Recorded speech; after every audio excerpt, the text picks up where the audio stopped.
All right, everybody, how you doing out there? It's your brother again, Malachi Yatus. You know, Kai, for those who know me. Hey, look, man, before we start this off, I'd like to say thank you to all supporters out there. I know it's a holiday season. My love to you and your families. And there's a lot of people out there struggling right now with the SNAP issue. We could go on with that all day. But trust me, your brother in here knows how it feels to live off that service and knows that a lot of people out there are going through it. So I just want to show love to all y'all and know that my prayers are with you. But I got something good for you today to take your mind off some things.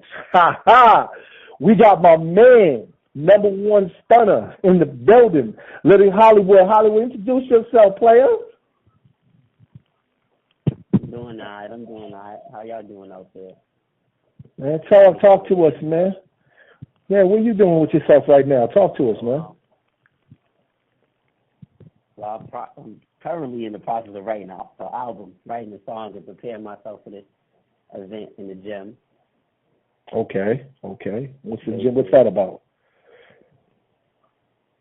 So I guess I really don't have the background of it, but I know it's in support of the veterans group, and it's called Tune for Tots.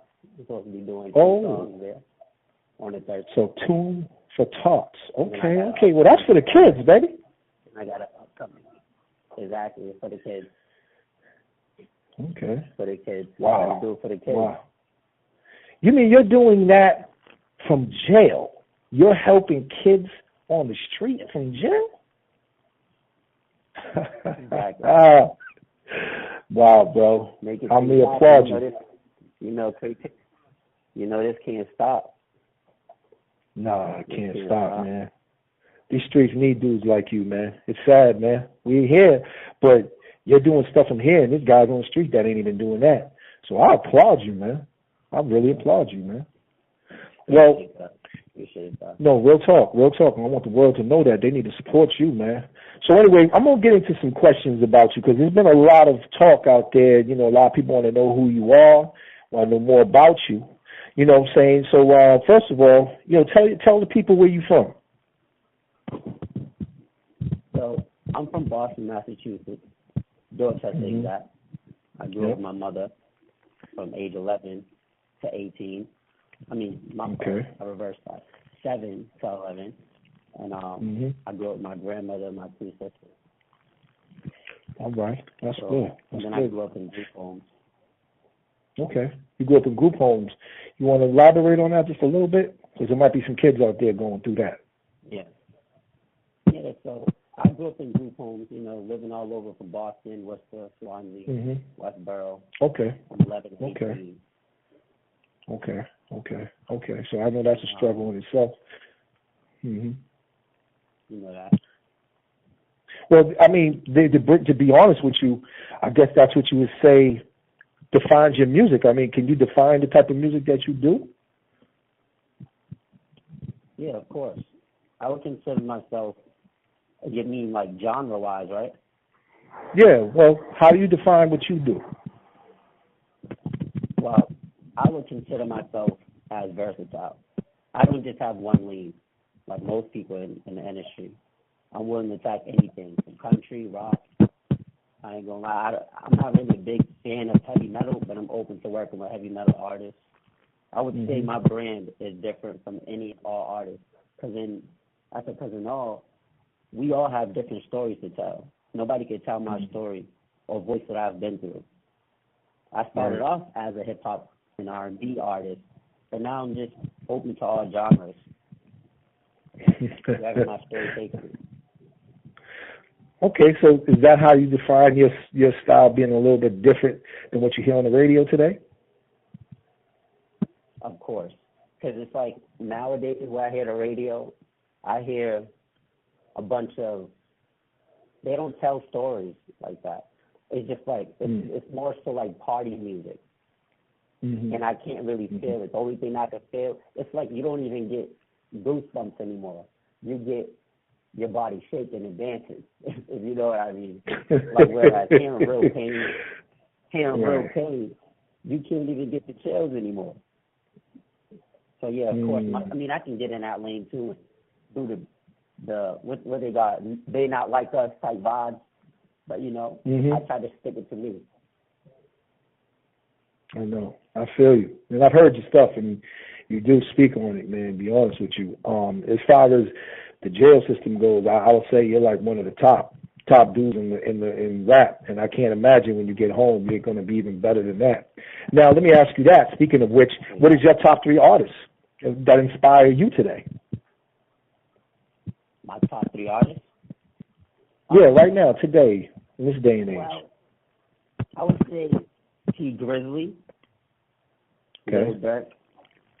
Yep. And I would say Lil G Malik. G Malik, I've never heard of him. LG.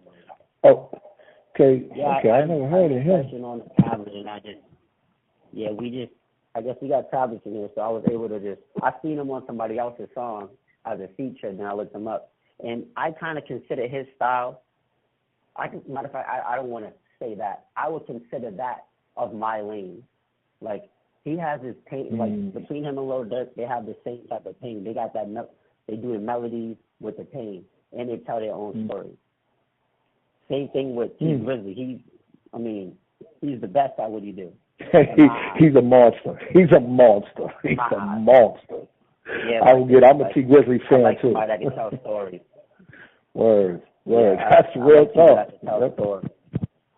And he's been through it.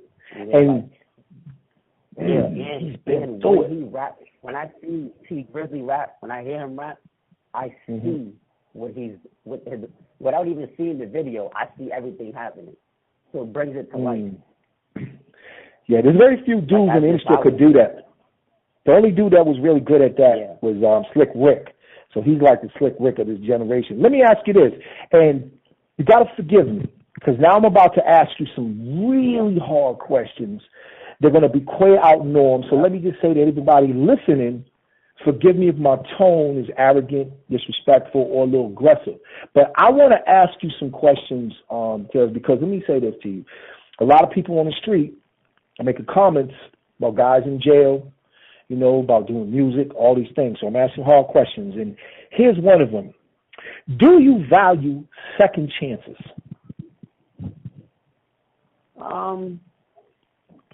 Yes, because everybody makes mistakes.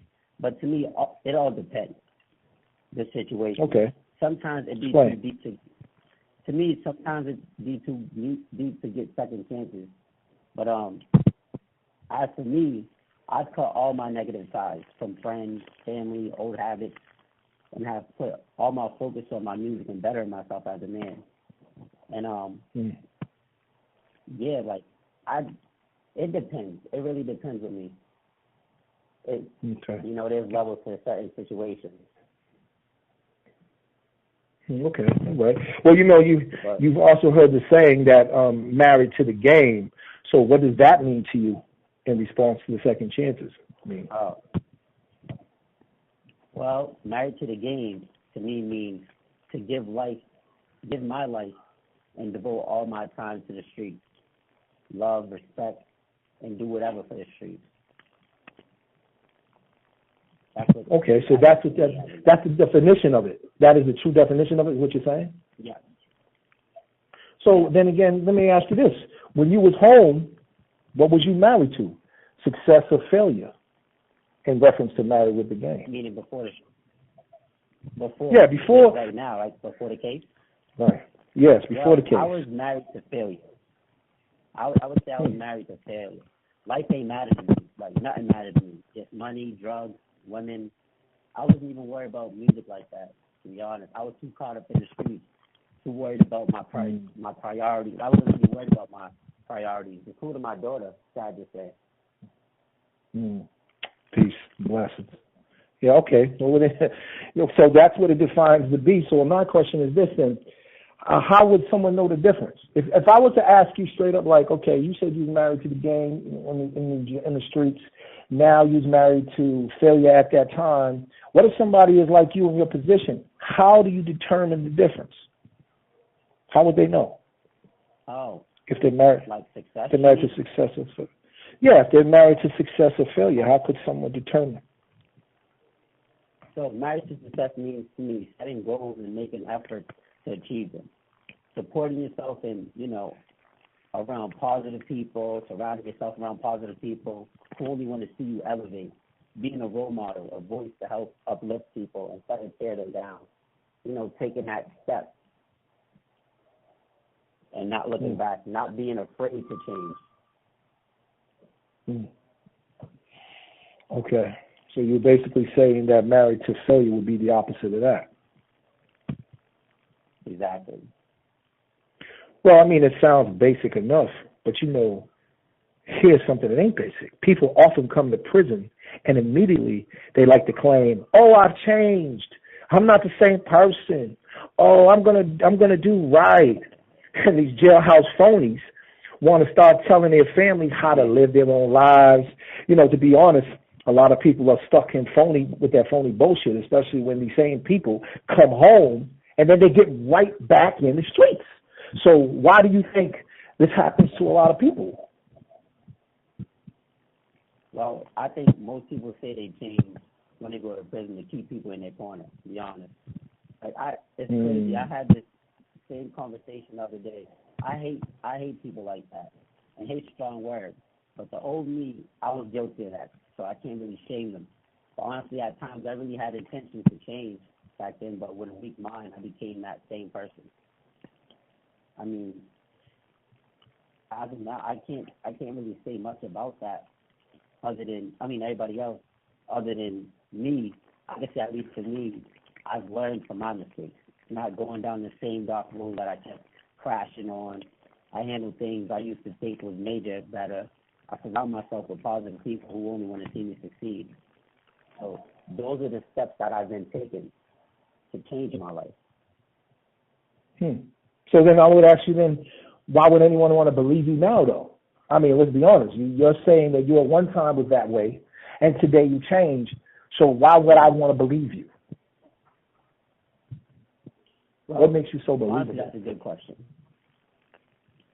I would say because all the progress I've made in becoming a better person, the positive things I've accomplished, being in this position, in prison, the positive things I've chose to involve myself in. My crowd is different. My energy is different. And, I wasn't really educated when I was home. I wasn't ready to change. So honestly, it took me to sit for 3 years on my murder case. And in 17 days, I sat on trial alone for me to change my view on life. Not being there to see my daughter grow really made that change. Yeah, that's deep. But I mean, to be honest with you, man, there's a lot of people out there that are going through the same struggles. They're not committing crimes. You know what I'm saying? They're going through society. They're not selling drugs or hurting other people. So why should anyone believe you with that? Like, you're saying I've changed. And if I don't know you, never met you, and then I see the man today, how am I going to know you changed? Because I'm on the street as a regular person. I can't get SNAP benefits, what we talked about at the top of the hour. I can't get this. I can't get that. But I ain't busting nobody over the head, and I ain't sticking nobody up. So how do I look at you and say, oh, this is a changed man? See what I've done, whether it's being in prison, matter of fact. I came to prison and got my GED. It sucks that I got it in prison and it took for that, but I took that step to do that. I have things to prove now. Like, since being in, I've been in the magazine. I've been, even like I just said, the things for the kids, Tools for Thoughts. I'm involving myself in things like that. And all I can really do is just be that show. I can't just speak. I'm not speaking anymore. I'm actually showing what's being done, showing that change. That's right. Okay. I'm feeling that. Now, you know what, bro? No bullshit. You can't touch hope, and you definitely can't touch change, and you can't even touch ambition, but you damn sure can be touched by them. If a person does not find the value in who they are, there is no hope to find change. So give me 3 things that you can consider valuable about yourself. Well, I would say my creativity, my story, and most importantly, my music. That's right. Okay. All right. So what? It's now. Look. Did you consider yourself to be the toughest man in the world? Did you? It's a serious question. That's a serious. Right. That's a serious question. You know how like dudes got their chest pumped out. I mean, because you got a reputation. Most motherfuckers know you and respect you. But how do you see yourself? You consider yourself to be like that dude, or what? No, I mean, maybe when I was like a kid. Okay. But not anymore. I mean, I wouldn't. Well, I asked that. But are you Go ahead. asking me what am I afraid of? Well, no. The reason I ask you that is what's the image you see in the mirror of who you are? I mean, look. Let's be real. If you was popping guns, you was representing, you was doing your thing. Obviously, you got a murder charge. That means you ain't no slouch. Now, do you look at yourself in the mirror and say, "I'm that dude"? I mean, how do you see yourself? I mean, no, I wouldn't say I'm that dude, but I'd say I'm prepared. Not weapon-wise, I'm prepared. You know, like, I've done so much, so I should already always have things on my mind. But my biggest fear, I can't say that I'm afraid to die, anything like that, but my biggest fear is becoming just like my dad and having my daughter not accept me or want me in her life due to me not being in her life for all these years I've been locked up. So I think that would be my biggest fear in life. And how are you going to overcome that fear? You have 1 minute left. Oh, this is some real stuff. We got 1 minute left on my side of the phone. So we're going to call back in. Hold up. Just hold that thought. Yep. We're going to come back in. We're going to call back in and start a new 20. So, Chance, let me ask you this question, man. You got any last words for the people out there that want to hear you? I would say, let's see. If you have any dream, go for it, no matter your situation. Even if you're in prison? Even if you're in prison. Because your time, life never stops while you're in jail. Just your circumstance. What would you say about the people out there that don't support the guys in prison, like the family members and stuff? You think, well, you're in prison. Why don't you wait till you come home? I feel like if you ain't believing in me, that means I got to be selfish and cut you guys off in order for myself to elevate. Right. Like you said, it doesn't matter where you're at. No matter where I'm at, if you believe in me, that's all I need. I'm feeling that. So let me ask you this. This is the last question I'm going to ask you, and this is something I saw, okay? Now, recently I read an article that said for the first time in over 20 years, the number one hip-hop or R&B songs are not on the top 10 Billboard list. So let me repeat that again. For the first time in 20 years, there hasn't been a number one hip-hop or R&B song on the top 10 Billboard list. As an artist, what does both, basically, what does that mean? What does that say about our future in music? I would say it's changing. It's generation. You think we're doing something wrong? Because hip-hop not having a song in the top 10 on Billboard, and hip-hop not having a song in R&B on hip-hop? I mean, what is that saying? That's saying, well, the way I would look at it just shows that we're not doing something right. And maybe it could be we're not going as hard enough. And I noticed lately a lot of people been getting signed over dances. Dances, songs that, even the Kendrick Lamar song that was just out, They Not Like Us. Yeah. That's a dance. But that dance got more popularity than his actual verses. Okay. So, wow. I just think we're doomed, to be honest with you. If dudes don't step up their game, all this bullshit, rapping about the same old shit, they need to listen to your music. You talk that pain music. You need to listen to that real shit that people can relate to. Because all this shoot 'em up, bang, bang, and all that, and you ain't even got no repercussions. It's like dudes are just getting away with committing crimes, so they're rapping, I'm committing away crimes, and that's not real. I feel like people been reading books too much urban fiction books. Yeah.